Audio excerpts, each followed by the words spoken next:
ഇന്ന് ഓന്റെ മോന്റെ മയ്യത്തെടുക്കാനും ദാദാ സാഹിബിന് ഈ ബാള് തന്നെ വേണ്ടി വന്നിക്കണ്. ദാദാ സാഹിബ്, ഞാൻ പറയുന്നത് അനുസരിക്ക്. ഞാൻ ഈ സംസ്ഥാനത്തിന്റെ മുഖ്യമന്ത്രിയാ. അപകടം കാണിക്കരുത്. കുറ്റം തെളിഞ്ഞാൽ മുഖം നോക്കാൻ നടപടിയെടുക്കാം. നിയമത്തിലും കോടതിയിലും വിശ്വാസമല്ലാണ്ടായ ഞാൻ നിങ്ങളെപ്പോലുള്ള നെറുകെട്ട രാഷ്ട്രീയക്കാരെ വിശ്വസിക്കണ. ഇന്ന് ഓനെ വെറുതെ വിട്ട നാളെ നിങ്ങളെ നിയമവും രാഷ്ട്രീയവും കൂടെ ചേർന്ന് ഓനെ വീണ്ടും അധികാരത്തിൽ കയറ്റുമെന്ന് ആര് പറഞ്ഞു? നിങ്ങൾക്ക് ഉറപ്പുണ്ടാ? ആ കിടക്കണ നിങ്ങളെ പോലെ ഒരുത്തൻ നാട്ടിന്റെ നിയമവും സമാധാനവും കാക്കേണ്ട ഒരു മന്ത്രി നാട് തീർക്കാൻ ശത്രു രാജ്യത്തിന്റെ പൈസ വാങ്ങി 100 കണക്കിന് നിരവരാതിലെ ചുട്ടുവന്നില്ലേവൻ. സങ്കടമുണ്ട്. സ്വാതന്ത്ര്യം കിട്ടി 50 കൊല്ലം കഴിഞ്ഞ എന്റെ നാടിനോർത്തേക്ക് സങ്കടമുണ്ട്. ഈ നാട്ടിന്റെ ദേശക്കുടി ത്രിവർണ പതാക അതിന്റെ മഹത്വം പോലും അറിയാത്ത നാണം കെട്ട രാഷ്ട്രീയക്കാരൻ നാടായിപ്പോ ഇന്ത്യ. ഇന്ത്യ ജീവിച്ചേ മതിയായി. ഈ അവസാന നിമിഷത്തില് ഒന്നേ പറയാനുള്ളൂ, ജാതിയും മതവും നാട്ടു സ്നേഹവും തമ്മിൽ കൂട്ടിക്കുഴക്കരുത്.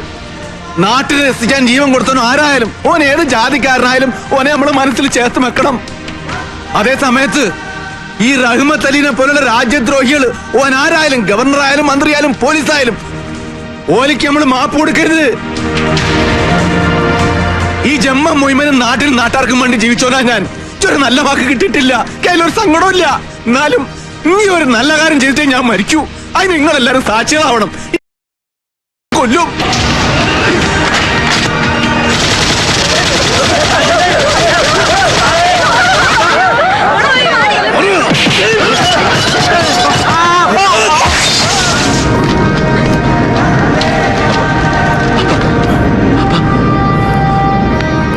കരയല്ലേടാ, കരയരുത്.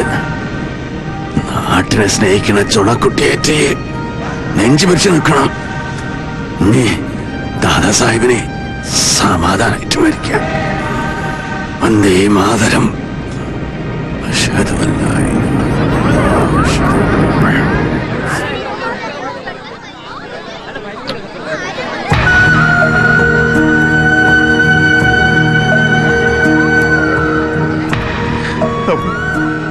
ചെയ്ത് തീർക്കാനുള്ളത് മുഴുവൻ തന്റെ അടുത്തൂടെ ചെയ്തു തീർത്തിട്ട് എന്റെ ബാപ്പ പോയി.